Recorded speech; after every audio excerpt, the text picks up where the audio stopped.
voy a dar comienzo haciendo un agradecimiento muy importante a todas las personas que han facilitado y posibilitado que esto se lleve a cabo y salga bien. En primer lugar, al decano de la Facultad de Ciencias Económicas y Jurídicas, al magíster Francisco Marul, y especialmente la directora del Centro de Investigaciones en Ciencias Jurídicas, la doctora Elga Marialel, que es la que está a cargo de todo esto, quienes son uno de nuestros auspiciantes de esta charla del día de hoy. Y en segundo lugar, agradecer también a otra institución que ha auspiciado esta charla, que es el Departamento de Filosofía del Derecho de la Facultad de Derecho de la Universidad de Buenos Aires.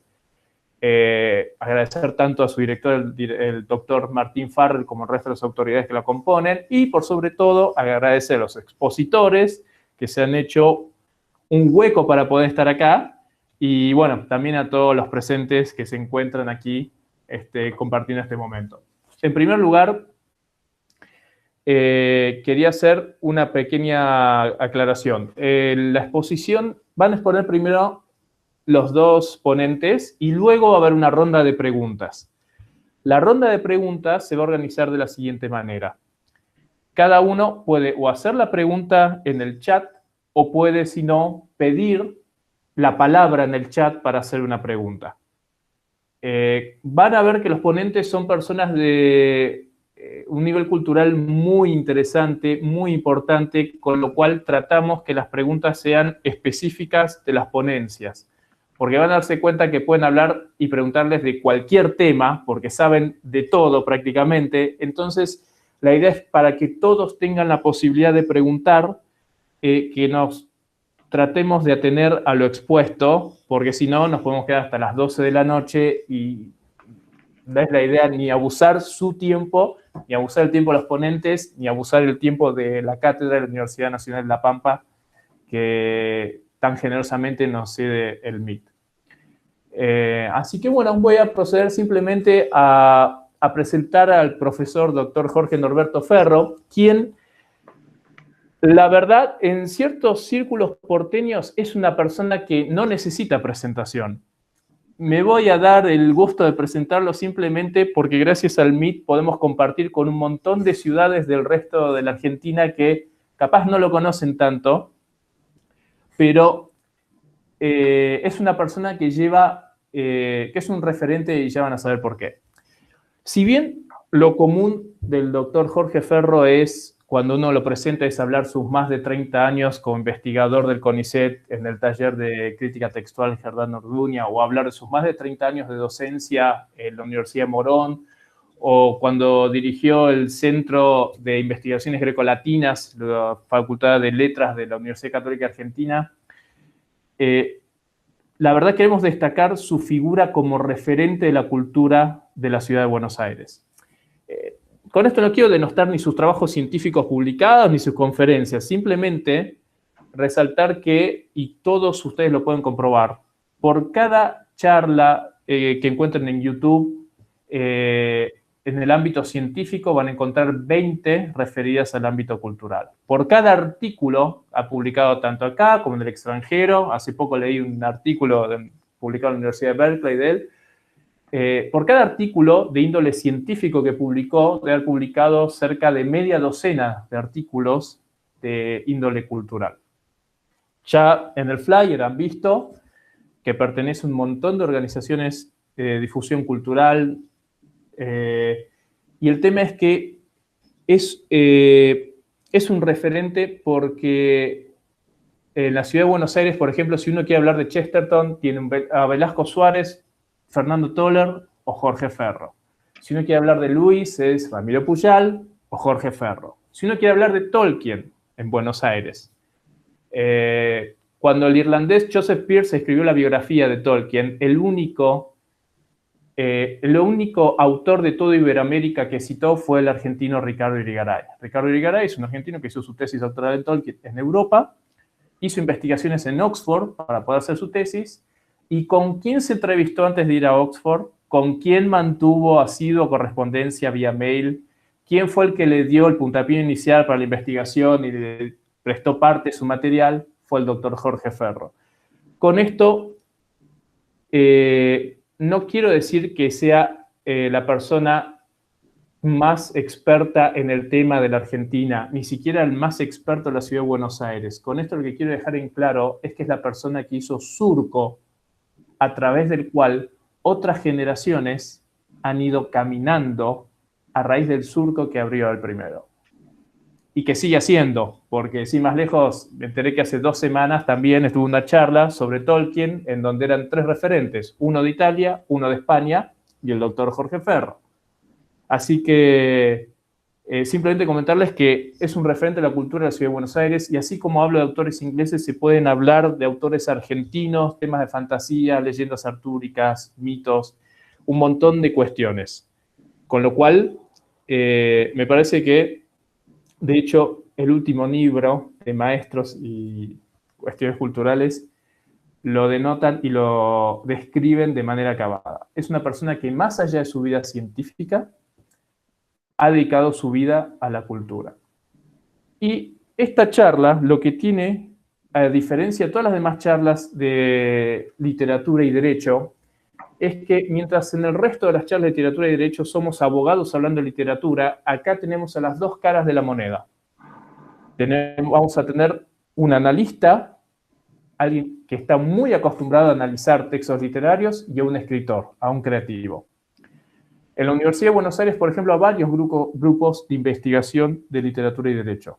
Está el grupo de Rollero, está el grupo también de Rabinovich Bergman, está también Martín Bomer, quien tiene una visión que considera que hay un puente en derecho y la cultura, pero somos abogados hablando de literatura. Hoy los abogados nos vamos a limitar a escuchar, y vamos a escuchar a la gente que sabe de literatura hablando de literatura, y ese es el cambio de enfoque que proponemos con esta charla. Venimos a escuchar, venimos a aprender, venimos a tratar de entender un poquito más. Una de las condiciones que les pedimos a los ponentes es que no sean de índole académica. En ese sentido, pretendemos que no sea que dejen los tecnicismos, hablar de anacronismos y todas esas cuestiones técnicas que es muy, muy de la literatura y que capaz los abogados no conocemos, sino que sea más bien como si lo hablaran amigos. Que sea interesante, que sea divertida, pero sobre todo que sea accesible. Con lo cual, ya sea que un estudiante de 18 años que recién ingresa a la carrera o una persona con 2 doctorados encima, todos puedan disfrutar de la charla. Así que bueno, considerando que me he tomado unos 10 minutos, le dejo lugar al primer ponente. Ya saben, la exponen los dos, luego va a haber un tiempo para las preguntas las pueden ir en el chat o haciendo o pidiendo la palabra para preguntar. Así que bueno, yo me callo directamente y los dejo con los que saben. Muchas gracias por su tiempo. Bien, podemos empezar. ¿Podemos empezar? Sí, todo suyo, lo escuchamos. Ah, magnífico. Bueno, no le hagan caso a Pablo, que es muy buen amigo y exagera una barbaridad. Así que hagamos de cuenta que no dijo nada. Me fascinó la propuesta de fantasía y derecho. Yo estuve un par de añitos en la Facultad de Derecho en mi lejana juventud. Y me gustó mucho. Después no podía mantener las 2 cosas, en fin. Pero quiero decir que el derecho no me era ajeno y le tengo mucho respeto. Y tengo una cantidad de amigos abogados, etcétera, profesores, lectores, de modo que pero nunca se me había planteado qué pasa con un lector de literatura fantástica y de repente, ¡pum!, aparece un tema jurídico, ¿no? Yo quiero decir 2 cosas primero. Una es que en el caso de los autores que tienen una producción ensayística, abstracta, digamos así, polémica, por ejemplo, y a su vez literatura de ficción, y sobre todo si es fantástica, son mucho más explícitos y liberados en su producción literaria. ¿Por qué? Porque cuando uno escribe un ensayo o un artículo que generalmente tiene una lista polémica, inconscientemente va imaginando objeciones y se va cuidando. En cambio, en la literatura se libera completamente. ¿Se entiende esto? ¿No? Se siente mucho más desatado, porque es ficción, un mundo ficticio. Eso es una de las cosas. Y yo tomé dos autores de fantasía que eran amigos, aunque no acordaban en todas las cosas, del grupito de los Inklings de Oxford, que son C.S. Lewis y Tolkien, John Tolkien. Los dos, en algún momento en su obra, aparece de distinta manera, ¿no? El tema jurídico. Otra cosa a notar es que el tema jurídico ensayístico, digamos así, con polémica y todo, es posterior a la literatura fantástica en Lewis. Es posterior. Él escribe la obra en la que nos vamos a tener nosotros en el 43 y se publica en el 45, y a fines de la década mantiene incluso una polémica sustentando su tesis de una cierta tonalidad jurídica, vamos a decir así, ¿no? Luis tiene abundante literatura fantástica, férica, así como dicen los ingleses, fairy, tiene las Crónicas de Narnia, que son 7, y tiene una trilogía que se suele llamar la trilogía de Ramson, cuyo último volumen es esa horrenda fortaleza, que se desarrolla aquí en la Tierra. Imagínense ustedes que aparece, digamos, se despierta y actúa Merlín, nada menos. Estamos en plena fantasía, ¿no? Y el asunto es así. Hay una especie de lobby, digamos, de grupo, de poder, con un cierto origen satánico, que pretende la suma del poder político. Inglaterra primero y después en el mundo. El NICE es en inglés, el Instituto Nacional de Experimentos Comparados. Bueno, una rosca de científicos que están manejando temas ya de poder político, de dominio total. Y uno de los aspectos es el aspecto jurídico. Sobre todo, el poder superar, diríamos así, las limitaciones que pone la justicia con lo que él llama la teoría retributiva. Si yo hice determinada cosa, me corresponde tal sanción, pero no más de tal sanción. Esa sanción generalmente debe tener un final. En cambio, estos científicos proponen una teoría curativa, que suene mucho más humanitario, ¿no? ¿O no? Teoría curativa, nosotros no castigamos, sino que curamos. Claro, lo que pasa es que esa cura no tiene límite y se cae en lo que Luis va a llamar la tiranía del experto. Porque si yo hago una macana, un juez, según el código, supongo yo, me puede poner tal pena, y esa pena se termina. En cambio, si me quieren reeducar, ¿quién señala cuándo es el momento en que yo estoy educado? Digamos, ¿no? Es una cosa muy interesante. Yo voy a leer un fragmentito nomás, donde se plantea el tema en la horrenda fortaleza. Hay un personaje que es el jefe de la policía, digamos, ellos tienen su propia. Entonces dice que ellos van a buscar de popularizar en la prensa una idea con la esperanza de descubrir hasta qué punto el tratamiento curativo humano podía sustituir a la vieja noción del castigo retributivo o vindicativo. Entonces, pero el proyecto, claro, en la ficción, la persona que los pone se franquea, vamos a decir así, ¿no? Tenemos que conseguir dominar, dice, al hombre ordinario que pronuncia la palabra sadismo en cuanto oye hablar de castigo. Y con esto tendríamos que tener carta blanca. Y le explicaron muy bien al protagonista, a Mark, que lo que hasta entonces había atado las manos de la policía, ellos querían tener una policía, era precisamente la idea del castigo merecido, porque el merecimiento es siempre una cosa limitada. Se podía hacer el criminal tal o cual cosa, pero no más.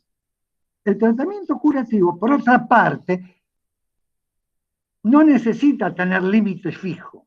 Podía seguir adelante hasta conseguir la curación, y los que lo aplicaban deberían decidir cuándo ésta se había realizado. Y si la curación era humana y deseable, ¿cuánto más no era la prevención, etcétera, ¿no? Digamos que era totalmente expuesto el detenido, vamos a decir así. Y aparte de señalar que en las condiciones de los lugares estos curativos no serían menos crueles ni menos tremendos que los de la vieja teoría vindicativa, el poder del experto es eso mismo. No puede ser refutado sino por otro experto, digamos, o algo así, pero de hecho. Entonces aparece un personaje acá, muy interesante, ¿eh? Porque en la novela hay dos polos, digamos, los malos, por decirlo así, que están en el INEC, y los buenos que están en Santa Ana. Quiero contar por si alguien no la leyó, es horrible que les cuente. Los buenos están reunidos en una casa, con un jefe, que ha tenido sus experiencias interplanetarias y angélicas, y hay una cantidad de personajes, hay gente, hay personas allí, y hay una mucama, Ivy Max, cuyo marido, Tom Max, había sido detenido por un robo menor, una cosa como podríamos, una cosa así. Entonces, es condenado, pero lo toma esta policía curativa y lo retiene hasta que finalmente él cuenta, y con esto él cuenta su propia experiencia al final, ¿no? Porque vuelve a la casa esta donde no podía volver porque estaba detenido. Lo que pasa es que mientras tanto, bueno, Merlín destruye el instituto, en fin, era una serie de cosas. Pero él se encuentra en soledad, ¿no?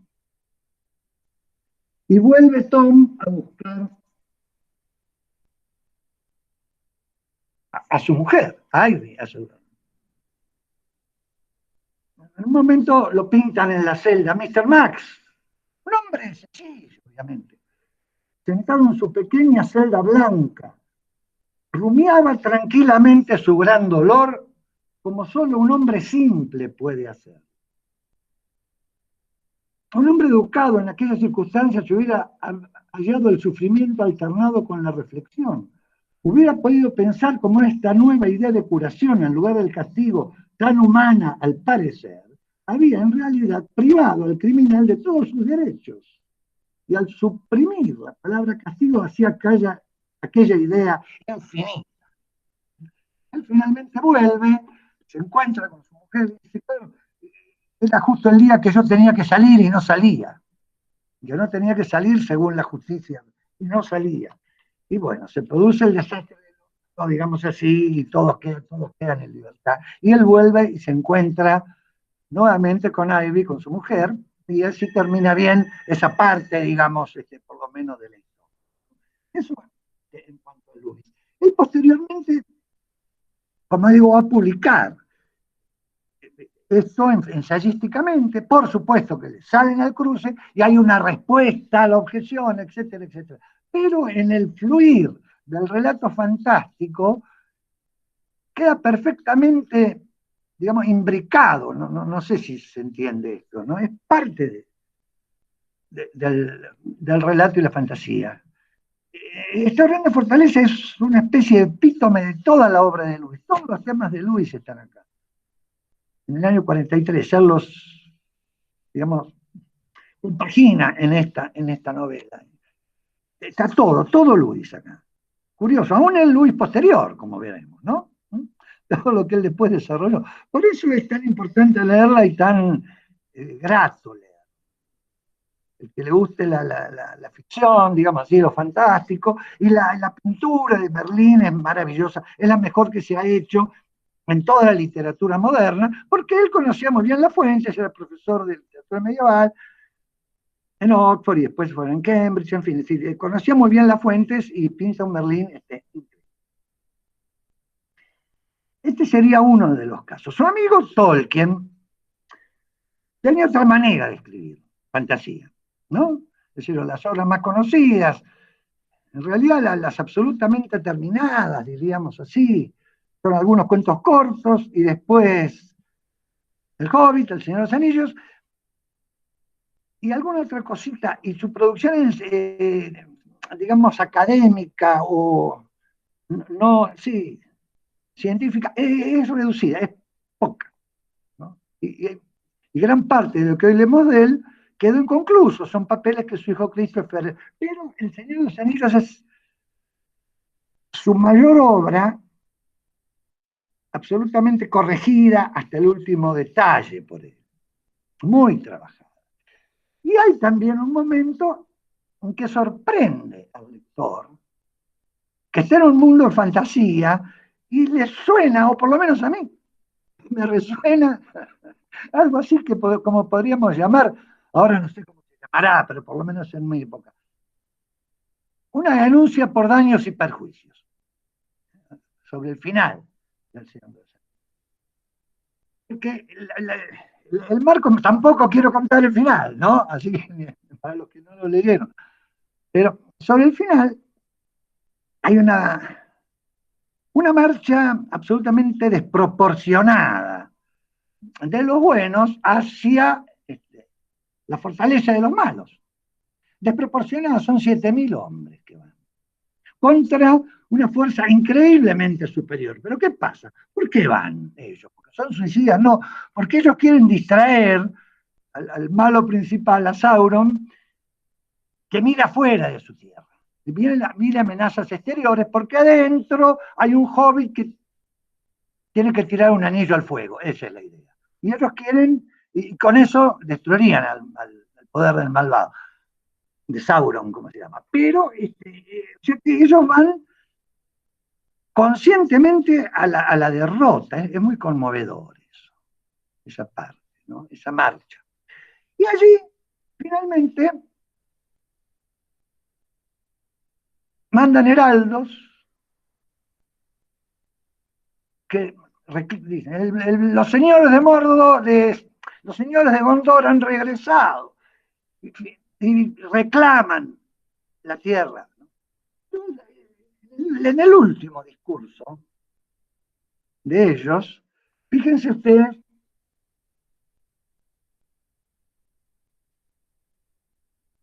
ellos se paran frente a la puerta negra, que es terrible, y detrás hay unos ejércitos inmensos que ellos saben que los hay. O sea, que ellos son una especie de fuercita simbólica. Sin embargo, ellos cuando estuvieron al alcance de la voz de la puerta, ahí hacen el reclamo. Cuando estuvieron al alcance de la voz, desplegaron el estandarte y soplaron las trompetas. Y los heraldos se adelantaron y elevaron sus voces por encima del mundo almenado de Mordor, que es la tierra de los malos, ¿no? Salid, gritaron. Que salga el Señor de la tierra tenebrosa. Se le hará justicia. Es un disparate, digamos, en el contexto, ¿no? Se le hará justicia, porque ha declarado contra Gondor una guerra injusta y ha devastado sus territorios. El rey de Gondor le exige que repare los daños y se marche para siempre. Le exige que repare los daños. Es completamente desproporcionado, no sé si se entiende. Pero, y además a los lectores modernos, esto les parece un poco, ¿cómo decir?, miserable, ¿no? O algo así. O sea, nosotros en los planteos postrománticos, vamos a decir, ¿no? Cosas de caballeros, así, nos imaginamos que nadie va a reclamar daños y perjuicios. Sin embargo, en toda la tradición, el hombre clásico y medieval lo tenía muy claro esto.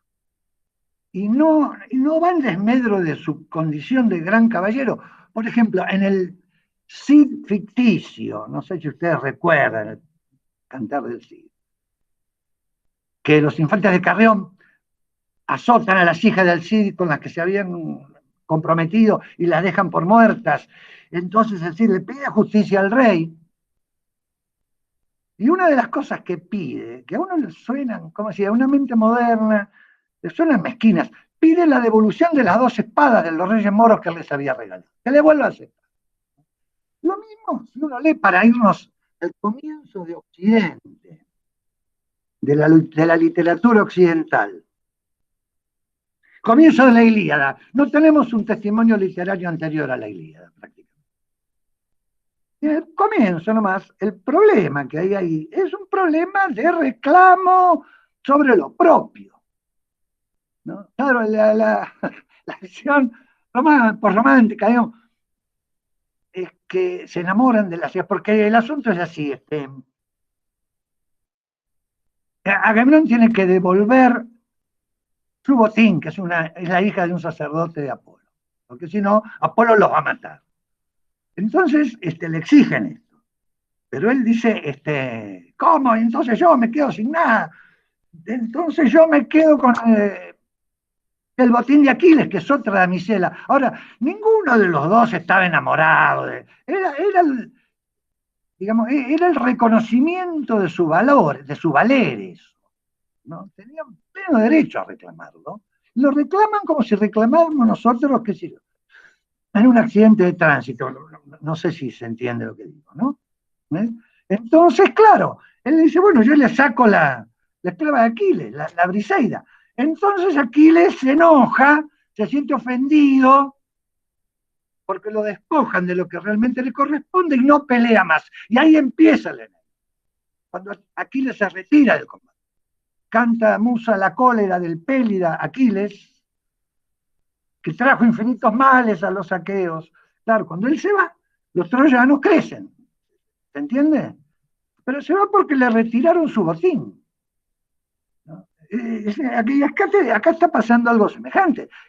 También en otro momento, y los intima, los de Gondor, que se retiren y que reconstruyan Isengard, que es una fortaleza más malvada, también más única.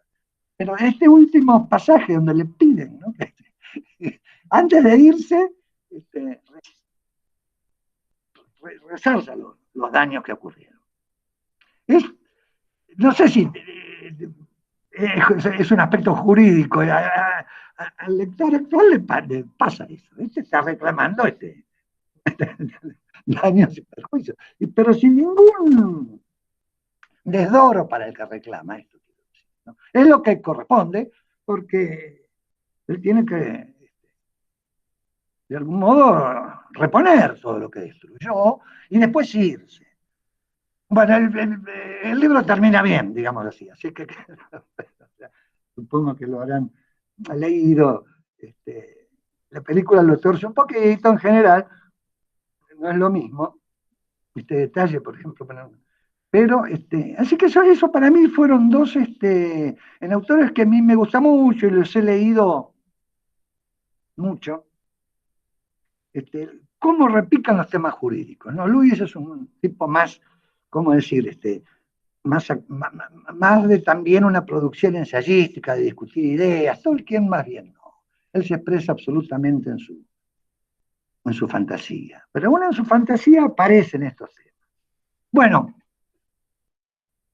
no sé, perdónenme más un poco lo apretado, pero es más o menos lo que a mí me parece, lo que a mí me vino a la mente cuando Juan Pablo me propuso este tema tan fascinante, ¿no? Hay mucho más, por supuesto. Pero en lo fantástico, en la literatura fantástica, me parece que estas dos apariciones son sumamente sugestivas, ¿no? El problema de justicia, el derecho, de resarcir los daños, etcétera, etcétera. Bueno, muchísimas gracias por la paciencia que me han tenido. No, mil gracias, Doc.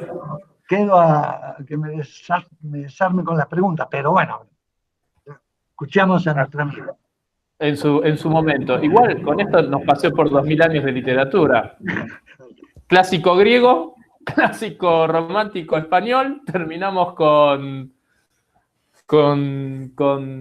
los dos simples, con Toller y con Chuck, como dicen los amigos. Sí. Así que, bueno, ya saben que todas las preguntas son al final de las dos exposiciones. Ya saben que en el chat pueden ir o pidiendo la palabra para hacer una pregunta o hacer la pregunta directamente. Ahora, con el permiso, paso a presentar también al profesor doctor Miguel Ángel Sardeña. El doctor Sardeña nació en Buenos Aires en el año 1978, publicó los libros de cuentos Horario de Oficina, también publicó el libro de cuentos Hojas que caen sobre otras hojas, que obtuvo el primer premio municipal de Ciudad de Buenos Aires en la categoría de libros de cuentos inédito en el bienio 2010-2011. También recientemente publicada en este año por la editorial Odelia, publicó su primera novela, Los años tristes de Kawabata, el cual obtuvo la primera mención en el premio Clarín Novela del año 2016, con un jurado integrado por Juan José Millás, Silvia Iparraguirre y Leonardo Párdura. Y como detalle, también es abogado y doctor en Derecho, pero como yo digo siempre, en realidad es un escritor que en sus horas libres trabaja de abogado, porque es un escritor al 100%.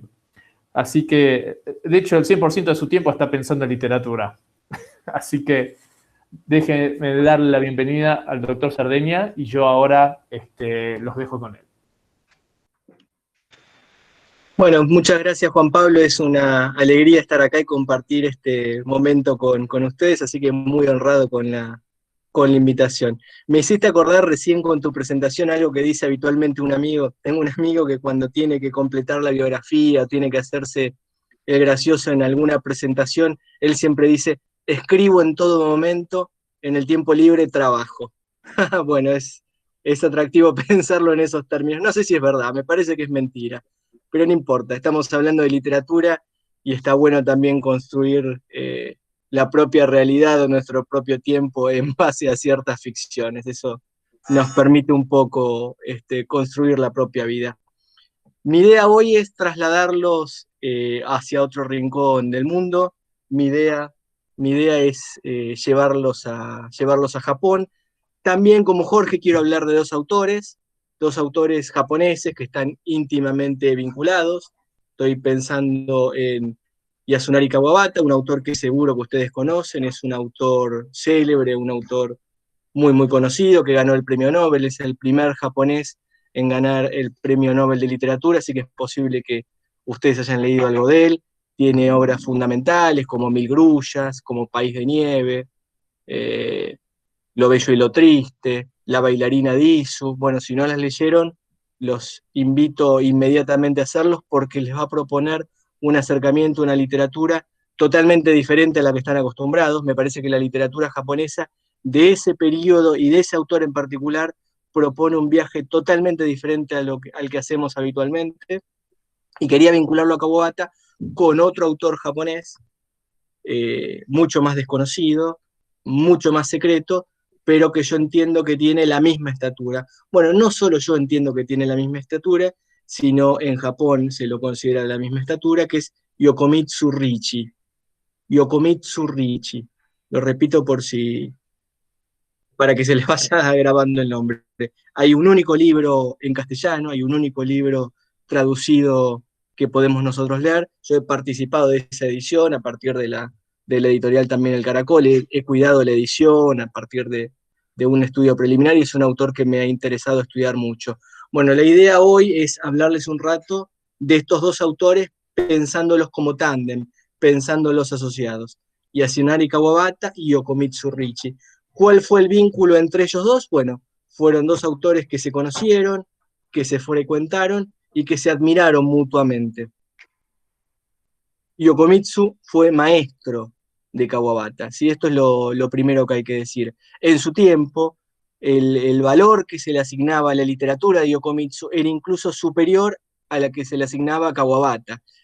¿Qué es lo que sucedió? Bueno, lo que sucede habitualmente, ¿no? El camino insondable de la vida que a veces ocasiona resultados insospechados. En su tiempo, a Yokomitsu se lo consideraba un Bungaku no Kamisama. Lo repito, Bungaku no Kamisama, un dios de la literatura. Ese es el papel que tenía Yokomitsu dentro del esquema de la literatura y de los círculos literarios de Tokio, superior al de Kawabata. Pero bueno, como les decía, la vida se interrumpió bruscamente, vivió de 1898 a 1947, murió de tuberculosis, murió prematuramente. Kawabata siguió desarrollando su obra después de ese año 47, y ahí es donde uno puede rastrear la diferencia literatura. Me gustaría leerles un pequeño pasaje de este libro. Les voy a contar de qué se trata lo que les voy a leer. Kawabata es a menudo considerado un experto en funerales. De hecho, este es un título que le otorgó la familia. Lo que sucede con Kawabata es que vio morir de a poco, de manera sucesiva, sin descanso, a todos sus familiares. Mueren sus padres, mueren sus hermanos, mueren primos, muere incluso el abuelo, que es el último familiar sobreviviente y el que lo estaba cuidando, y él va a estar recorrido constantemente de este modo, presencia de muerte. Hace una caracterización, fíjense qué bello esto, ¿no? Una caracterización corpórea, positiva, tangible de la muerte. Habla de una presencia de la muerte. Si la muerte es ausencia y vacío, Kawabata opta por considerarlo de este modo, ¿no? Como una corporeidad. Me parece que hay mucha belleza ahí. Y lo que sucedió a partir de todas estas muertes que lo fueron persiguiendo a Kawabata, hasta el punto de que él mismo se considera un huérfano. Él habla de él mismo como un huérfano, él está atravesado por los sentimientos de un huérfano, se fue convirtiendo paulatinamente en un experto en funerales. Él podía asistir a funerales y comportarse cada vez del mejor modo posible. ¿Cuál es el mejor modo posible de comportarse en un funeral? Bueno, tener un recogimiento auténtico, mover a la compasión al resto, arrastrar en esos sentimientos de recogimiento a todos los que están alrededor de uno. Bueno, Kawabata podía hacer eso. Sabemos entonces que era un experto en funerales, y lo que les voy a leer ahora es una carilla apenas de lo que leyó en el funeral el experto para despedir a familiares y amigos. Se le encargó a Kawabata que despidiera a Yokomitsu Richie. Y esto es lo que escribió. Me parece que no hay mejor modo de presentarles esta personalidad de Yokomitsu Richie, este escritor, que a partir de lo que un amigo que nosotros admiramos va a decir de él. Dice así Kawabata: aquí nos separan, amigo, la vida y la muerte. Quienes te quisieron y te lloran me pidieron frente a tu cuerpo que mi vida sea larga. Recibí esas palabras como si vinieran de tu voz amable, como tu compasión hacia mí. Nuestro país está roto, los expuestos se quiebran bajo el cielo helado, ahora que te perdí como mi columna espiritual. Tus huesos también se quebraron con esta nación rota. Cuánto lastimaron esta guerra y la derrota a tu mente y a tu cuerpo. En silencio compartimos nuestra compasión y observamos cómo se construiría un nuevo camino, pero entonces caíste como la estrella que simboliza Oriente.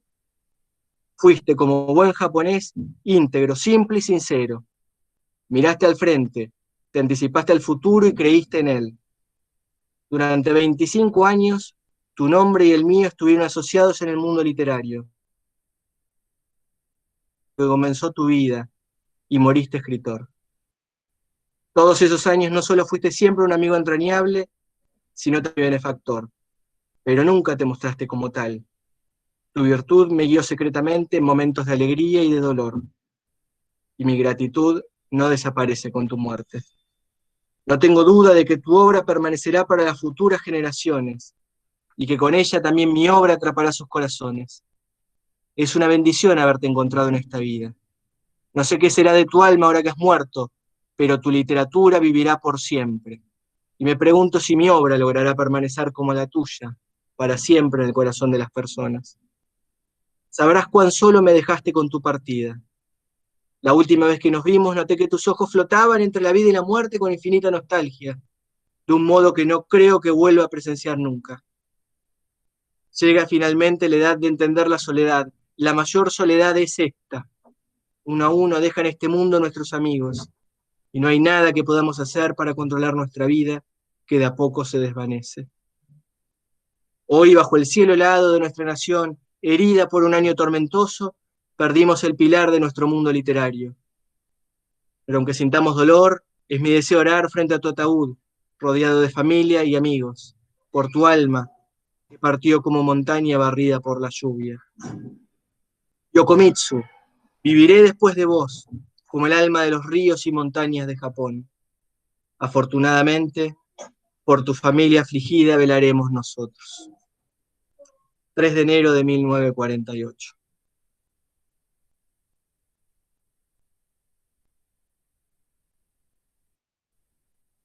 Bueno, muy impresionante, ¿no? La verdad que leí varias veces este obituario y se me sigue poniendo la piel de gallina.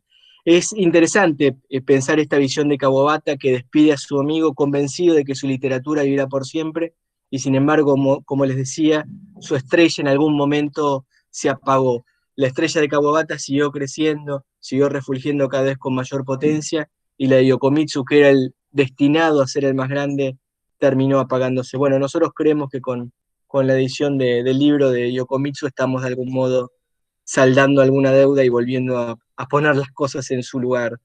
Esto es lo que les quería contar como primera medida. Después les quería contar algo de la estética de cada uno, que me parece que es interesante, que es también un modo de pensar la literatura en Japón y de pensar la ficción. Tanto Kawabata como Yokomitsu participaron del mismo movimiento literario. El movimiento se llamó la Escuela de las Nuevas Sensaciones, o Shinkankaku-ha, la Escuela de las Nuevas Sensaciones, y lo que ellos propugnaban era la importancia de la forma por encima del contenido, poner la belleza en primer plano a través de un desarrollo de la forma. Esto hay que ubicarlo en un contexto particular de la literatura japonesa, donde había dos escuelas fundamentales. Estaba por un lado una escuela que ponía en escena una escritura de tipo autobiográfica, que lo que les interesaba destacar eran obras que apelaran a la sinceridad, que tuvieran el coraje de contar las cosas como son. Es la escuela Watakushi Yosetsu, esta por un lado.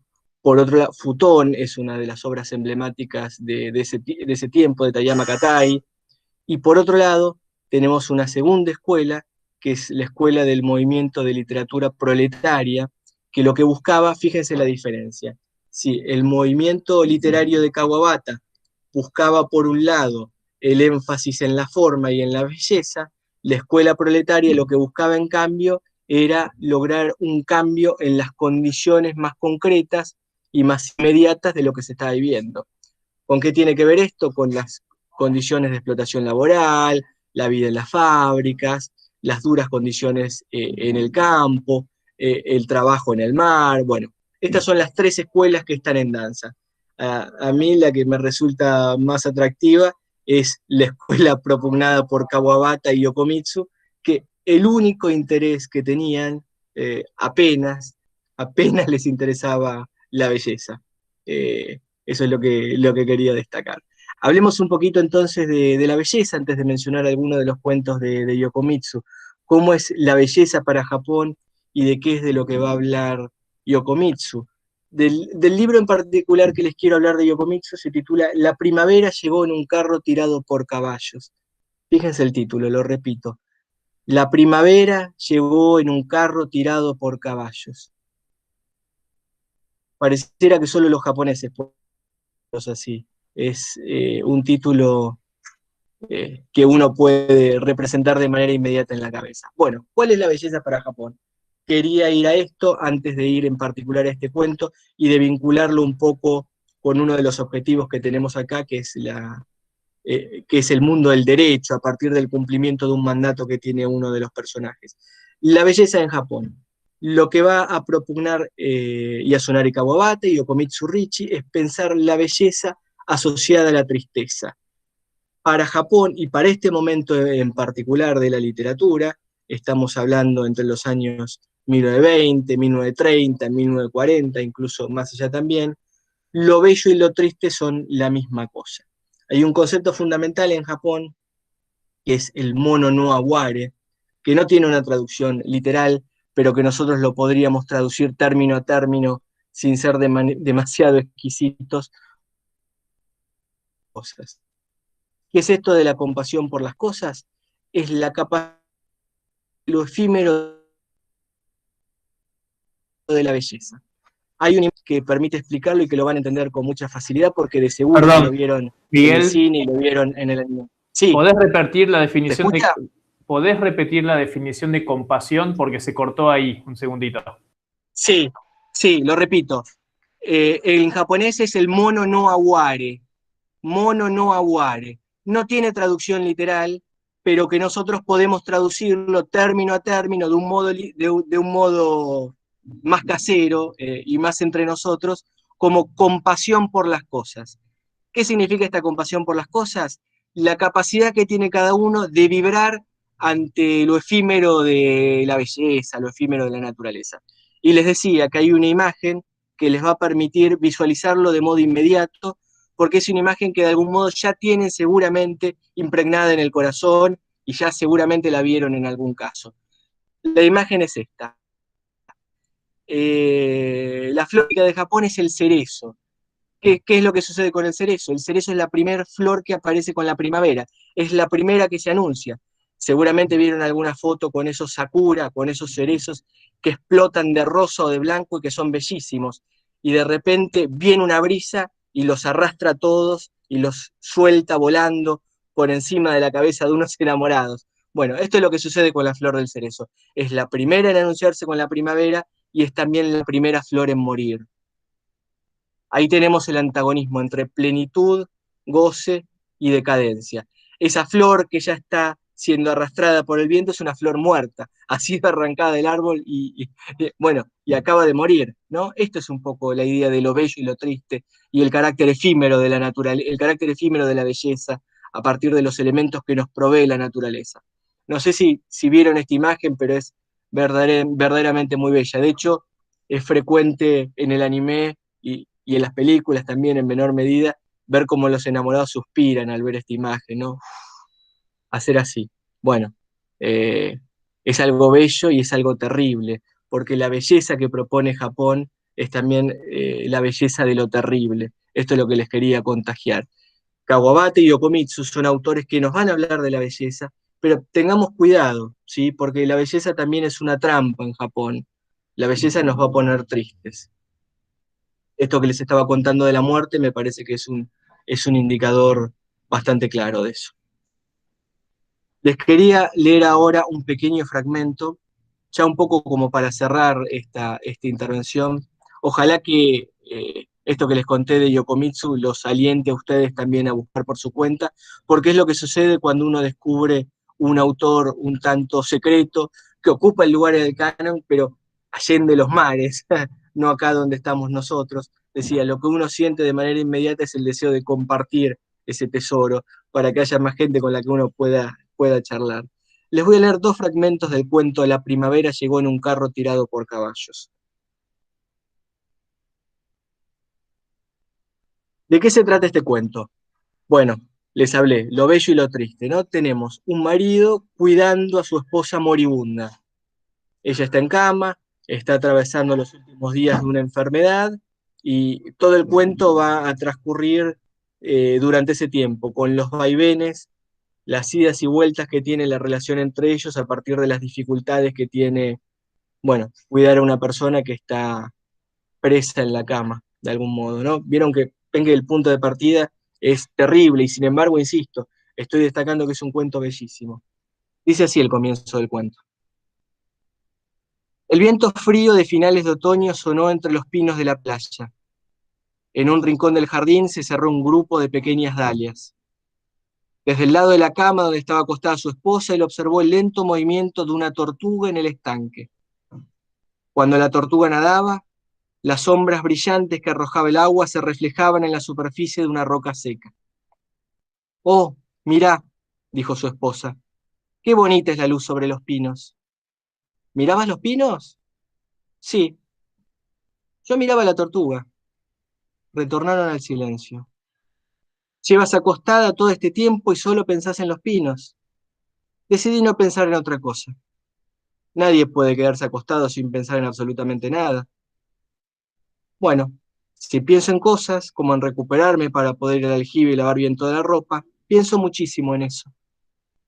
Bueno, así arranca el cuento contando la imposibilidad de esta mujer de, bueno, ya sabe que es para siempre, de levantarse de la cama y poder hacer actividades cotidianas, extraña esas actividades cotidianas y comienza a pesarle.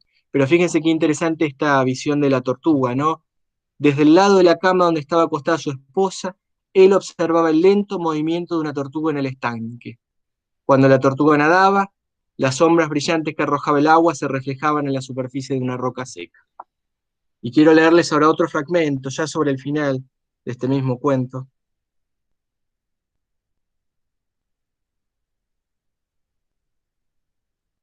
Donde ya los sucesos del cuento, digo, los antecedentes de esta enfermedad se han desencadenado con toda su fuerza y ya verdaderamente está llegando el final, ¿no? Y entonces el narrador de Yokomitsu nos dice: al lado de las piedras del cantero, en el mismo lugar en el que alguien los había plantado, había bulbos de dalia enterrados, muertos por la escarcha. Un gato callejero había llegado a algún lado y despreocupado había entrado al estudio vacío, ocupando el lugar de la tortuga. Su esposa ya casi ni hablaba, se limitaba a tolerar en silencio su interminable dolor. Miraba constantemente al horizonte, a la tierra lejana que brillaba en la superficie del mar. Me gustó esta idea y esta imagen que me parece que es bien visual para cerrar esta intervención con ustedes y pensar en estos términos, bueno, la irrupción de Yokomitsu, pensarlo del mismo modo que ha sucedido con este gato callejero y esta tortuga. Me parece que puede ser muy interesante pensar a Yokomitsu ocupando un lugar vacante o reemplazando alguna otra figura que esté presente y que Yokomitsu en todo caso sea este gato callejero que viene a tomar el lugar de una tortuga y tome el lugar de alguna de las otras lecturas habituales que están teniendo ustedes estos días y ojalá, bueno, ojalá lo conozcan, se acerquen a Yokomitsu y se dejen deslumbrar por esta literatura que es un tanto más desconocida. Por mi parte, nada más por ahora. Les agradezco mucho la escucha atenta. Ahí te veo, Juan Pablo. Muchísimas gracias. Mil gracias, doctor. ¿Cuál es el doctor? La costumbre de siempre de tutearnos. Muy bien. Primero, ya saben que si hay preguntas, pueden hacerlas en el chat o pueden pedir preguntar en el chat, hacer una pregunta, lo que fuere. En caso de que no haya preguntas, como justo no lo entiendo, pero bueno, como justo yo he leído las dos cosas que los autores han citado, si no, voy a hacer yo una pregunta. Así que bueno, si nadie va a preguntar, si nadie tiene ninguna duda ni ninguna cuestión, entonces me voy a dar el lujo de hacer yo una pregunta y si no hay nadie más... El doctor Ferro está levantando la mano también, ¿eh? Pero yo tengo el micrófono prendido, así que gano yo. Doctor, tiene el micrófono apagado. Tiene el micrófono apagado, Doc. Por allí abajo tiene que aparecer un simbolito rojo para prender el micrófono. Prendéselo vos. No puedo activarlo remotamente. Solo puedo. Okay. Ahora sí. Ahora sí. Ya, Miguel, que me volvieron loco. Una vez trajo un texto de Virgilio en la Eneida donde dice, no sé si en la Eneida ahora, son lágrimas verum, hay lágrimas en las cosas. Es la misma idea de Se le escucha mal, Doc. ¿Puede repetirlo de vuelta? En latín es sunt lacrimae rerum. Hay lágrimas en las cosas. Como es lo mismo que el japonés. ¿No? Eso sufre, Lo perdimos, Doc. Doctor Ferro, lo perdimos, no lo escuchamos. No, Hagamos una cosa. Una es lágrimas en las cosas. Ahí está, ese se lo escucha. Ese texto. Y la otra es que me sabrá, Miguel, yo miraba por la ventana, tengo uno de esos falsos cerezos, flor nada más. Lo de los cerezos, ahí lo volvimos a perder. ¿Qué cosa con los cerezos? Esos cerezos Ah, decorativos, digamos, que no producen cerezas, pero sí dan flor. Y hablaba Miguel y yo lo miraba, y es verdad, ya floreció y ya se fueron las flores. De contemplar eso, era lo que le estaba diciendo, ¿no?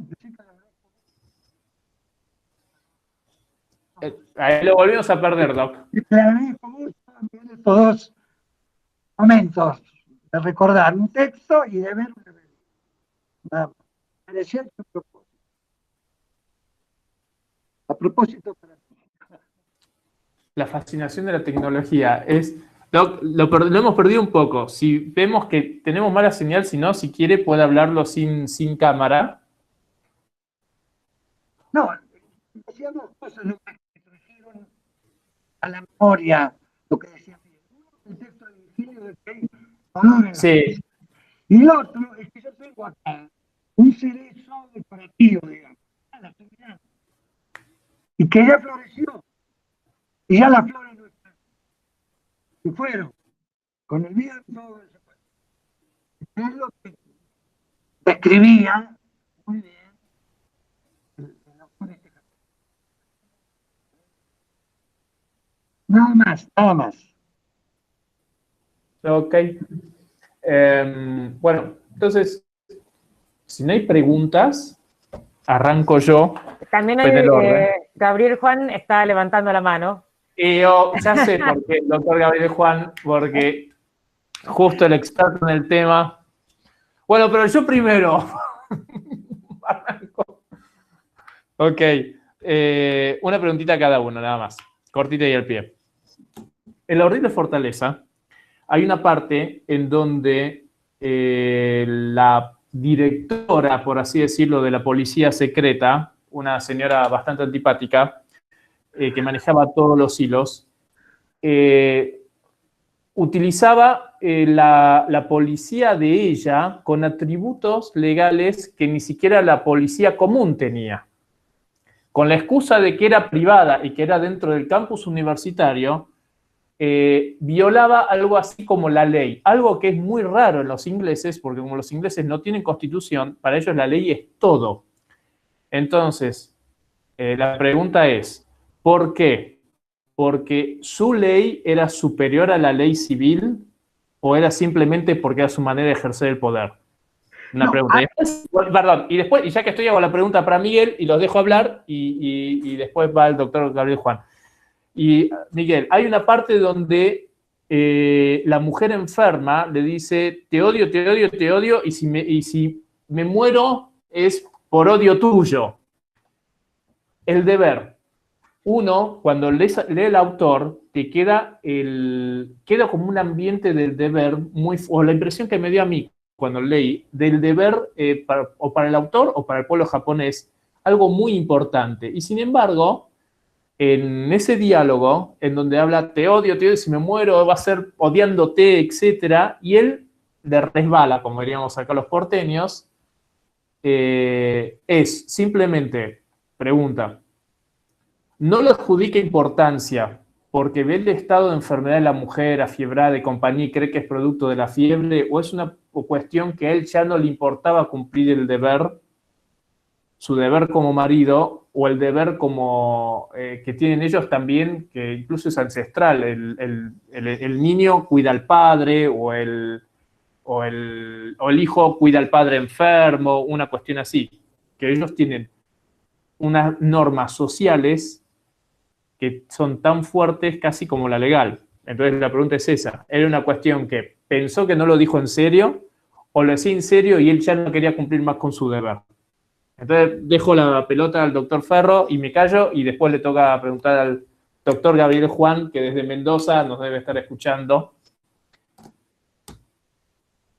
No, el problema de la ley ahí positiva, que ellos precisamente lo que quieren hacer, ellos quieren conquistar todo el poder y empiezan a ensayar, porque el contexto de esa conversación de esa mujer tan cruel, este, es para que uno de los protagonistas escriba artículos periodísticos donde hagan tomar conciencia de que este instituto, que es la cumbre de la ciencia en Inglaterra, en fin, se preocupa por la gente y la asiste. Esa es la mentira, digamos así, ¿no? Más bien lo que quieren es experimentar una especie de gulag, qué sé yo, una cosa así, y estar por encima de las normas, diciendo que lo de ellos es más benévolo, porque ellos no lo quieren castigar, sino que lo quieren curar. No sé si se entiende. Están en ese camino ellos, en buscar un poder superior al de la mera ley positiva, digamos así, que es cruel, porque castiga, y ellos no castigan, sino que curan. No sé si se entiende. Ese es el discurso de ella. Que se... No, clarísimo. ¿Eh? Clarísimo, clarísimo. Ahí está, bien. Miguel. Bueno, muy interesante la pregunta. Complejo de responder. Yo no creo en principio de que haya odio. Lo que sí noto es que hay una mirada desangelada y una mirada sin ningún tipo de tamiz ni ningún control. Quiero decir, no hay ningún control en los sentimientos y en contar qué es lo que le está pasando. Creo que eso es lo que sucede. El marido está contando cómo ve a su mujer y está tratando de responder a lo que la enfermedad de su mujer le ocasiona. Eso es lo terrible del cuento y por eso es un cuento que es muy cruel y por eso es un poco lo que quise contar. Por eso es bello y también es triste. Si a alguno de los presentes le ha tocado cuidar a una mujer, a una persona enferma, algún familiar o alguna pareja enferma en alguna circunstancia, sabe lo terrible que es, ¿no? Se puede amar a esa persona y por momentos odiarla, ¿no? Bueno, odiarla en estos términos, ¿no? Como estamos diciendo, odiar esa circunstancia en particular que está apresando a la persona. De hecho, algo que dice el cuento que es muy, muy atractivo, dice, él a menudo dice de ella, tu mentalidad enjaulada, estás sometida bajo unas rejas, se piensa en los barrotes de la cama como si fuese una prisión. Bueno, eso es terrible. Yo no creo entonces, para ser claro, no creo que la odie de un modo filosófico, de un modo espiritual, sino que entiendo que se están haciendo daño mutuamente porque cuidar a un enfermo tiene eso, ¿no? Continuamente se están lastimando el uno al otro. Y lo que me parece que es interesante del cuento, esto van a tener que confiar en mí, en los que no lo hayan leído, pero hay un movimiento de espejos muy interesante, porque cuando uno comienza el juego, uno siente empatía y siente el dolor del enfermo, y conforme el cuento va avanzando, uno también pasa a sentir el dolor del cuidador, que es el marido que tiene que cuidar a su mujer, y eso me parece que es un hallazgo. Uno no piensa que esa persona es mezquina porque no le está proveyendo todo el cuidado que su mujer necesita, sino que empieza a condolerse de esa persona que también está presa de una enfermedad ajena y que está haciendo todo lo posible porque su pasar sea en las mejores condiciones que puedan darse. Digo, está haciendo la idea del cuento y que uno puede identificarse con esa persona sana y fallida en sus intentos paliativos, bueno, me parece que es muy interesante. No sé si con eso No, a mí parece gracias, responder a la Miguel. pregunta. Y algo me dice que el doctor Gabriel Juan te va a preguntar a vos, porque es el experto en bioética también, así que me la veo venir. Buenas tardes. Con todo gusto, Perdón, claro. encantado, sí, un placer enorme esta reunión. Perdón que habilito la cámara y el micrófono, que estoy conectado con el celular porque tengo en la computadora la clase de consulta que empieza ya en 10 minutos. Así que entonces no puedo escribir con el chat con el celular. Así que pido disculpas a Juan Pablo, el organizador, y a ustedes por no mandar la pregunta por escrito, que en realidad no es una pregunta, es primero un agradecimiento a Juan Pablo por generar estos espacios y a Elga también, que siempre están disponibles, y a ustedes, los expositores, por esto que nos hacen reflexionar el derecho desde otro lugar, que a mí me parece una maravilla. Y Miguel, me quedo con esto de la compasión y de la compasión como esa emoción social y jurídicamente relevante. Vos lo acabás de decir, este asunto del cuidador. A mí me trae a la memoria un texto que yo he trabajado, que es Hablar solos, de Andrés Neumann, que en realidad es al revés, es la mujer la que cuida al marido enfermo, ¿no? Y todo lo que, bueno, aquí se puede trabajar desde la perspectiva de género, porque todos los conflictos que tiene esa mujer por cuidar y a la vez no tener ganas de hacerlo y a la vez tener que iniciar una serie de actividades de su vida que es esto que vos planteabas recién perfectamente, el juego de espejos. Es que no estamos esperando en literatura el protagonista perfecto, sino justamente el protagonista humano y con sus contradicciones propias de la humanidad. Y esto de la compasión como emoción social y jurídicamente relevante me lleva a lo que hemos pasado en este 2020 y relacionarlo inevitablemente con el principio de solidaridad en derecho. Tan azarandeado en estos días de pandemia, y que no logramos de que los jóvenes sean solidarios con los mayores, o que los que ya se han enfermado lo sean con los que se están cuidando, o con los que necesitan trabajar. Entonces,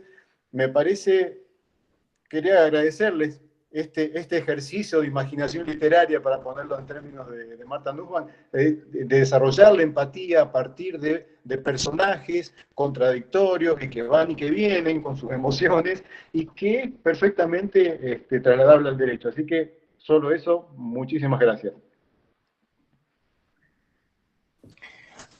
Claro, el doctor Gabriel Juan es, al igual que Miguel, abogado, doctor en Derecho, también es escritor, así que más o menos, con la diferencia que, bueno, todavía ejerce un poquito más de lo que escribe. Todavía está ahí, mitad y mitad.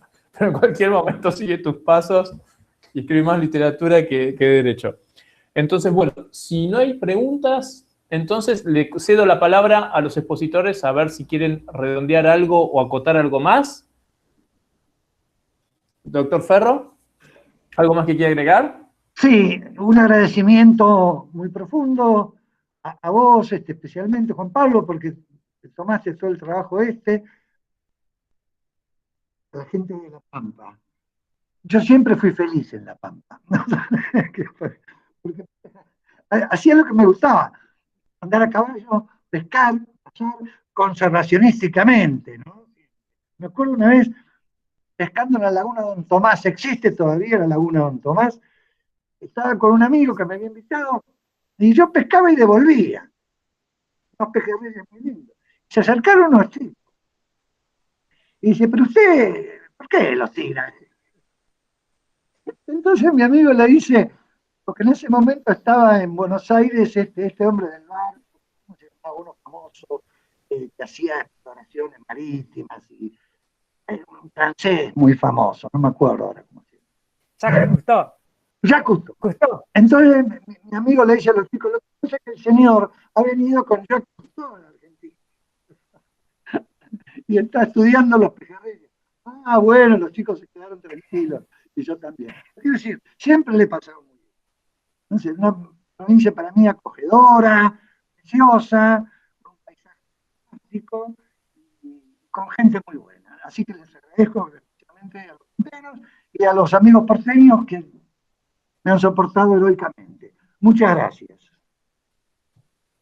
Miguel, muchas algo que gracias, quieras Fede. acotar. Existe todavía la laguna Don Tomás, así que cuando pueda volver a La Pampa, está más que invitado a volver a recrearse con la fauna local. Siempre y cuando sigas devolviendo los peces, obviamente. Claro, claro. Doctor, Alguna Sarmiento. liebre no devolví. Alguna liebre no devolví. Reconozco. Pero Bueno, Hay pero en muchas. Buenos Aires es plaga. En Buenos Aires se puede porque es plaga en determinado periodo. Doctor Sardeña, ¿algo que quiera acotar con respecto a, o algo que le quedó en el tintero Sí, que quiera agregar? No. Me parece que ha estado completo. Por lo menos de mi parte estoy satisfecho. Muy agradecido por el espacio, por compartir estos días de distanciamiento obligatorio. Le ha dado un poco de color a este día que de otro modo hubiera sido más gris de lo habitual, así que muy agradecido por eso. Lamentablemente no conozco La Pampa todavía, espero que se resuelva prontamente. Haremos lo necesario para solucionar ese pequeño problema. Más que invitado. Próxima vez en vivo. Claro, Bueno, muchas exactamente. gracias. La próxima vez en vivo desde allá, Así es. Muchas gracias a ambos. La verdad que ha sido una charla por un magnífica. auditorio lleno de gente, ¿no? Nada de estas cosas. Exacto. Y además tiene que terminar con un buen asado, así que será Ya con está, es todos un día los honores. perfecto así. Claro. Muchas gracias a ambos. La verdad que ha sido una charla muy inspiradora. Nos han acercado otra mirada de la literatura, como decía Juan Pablo. Generalmente los abogados nos acercamos desde el derecho, pero carecemos realmente de esta mirada más literaria y a veces pasamos por alto algunas metáforas, referencias.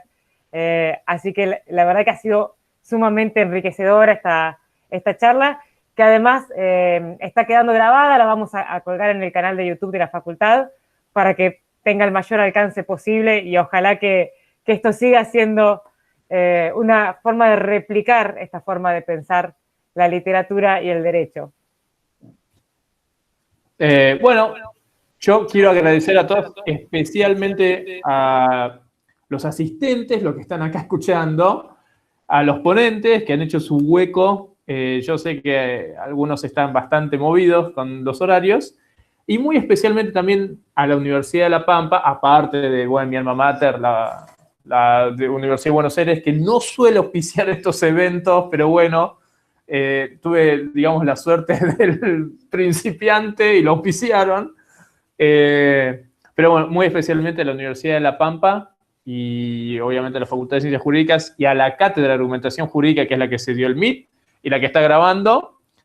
Y bueno, y como dice la autora, esperemos que no importa quién lo haga, no importa desde dónde, no importa si es la Universidad de Mendoza, no importa si es universidad pública o privada, si es de Buenos Aires o es de alguna otra ciudad del país, que se haga, que sea abierto, que todos puedan participar y que, bueno, empecemos a escuchar a los que saben, porque ser abogado uno no se recibe de todólogo.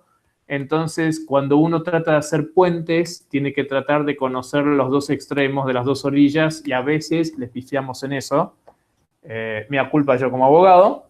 Lo digo porque soy profesor de filosofía del derecho, así que no soy ni abogado ni filósofo. Para los filósofos soy un abogado y para los abogados soy un filósofo, así que conozco ese problema de tratar de hacer puente. Así que bueno, ojalá se siga dando esto, de que los abogados podamos escuchar de manera interdisciplinaria a otras ciencias para poder sumar esas otras ciencias a lo que es el derecho. Y bueno, y le dejo el cierre a la doctora Lel, que es la que ha tenido la mayor paciencia de todas, que es la que me ha dejado absolutamente todo esto, con poco wifi, con el problema de conexión, que no cualquiera. Afortunadamente sobrevivió la conexión. Bueno, qué lujo poder tener las últimas palabras, no lo esperaba. Pero desde ya un agradecimiento muy especial a la Facultad de Derecho de la Universidad de Buenos Aires, que nos ha permitido participar de este evento, a la Facultad de Ciencias Económicas y Jurídicas de la Universidad Nacional de La Pampa, donde yo pertenezco. Y me parece muy importante resaltar, como lo hemos hecho en otros eventos, la posibilidad de coorganizar cosas, de auspiciar, de avalarnos, de respaldarnos, que cuando una universidad tiene algunos recursos pueda ponerlos a disposición de otra para poder, no de manera mezquina, hacer cosas, sino al contrario, cooperando y construyendo.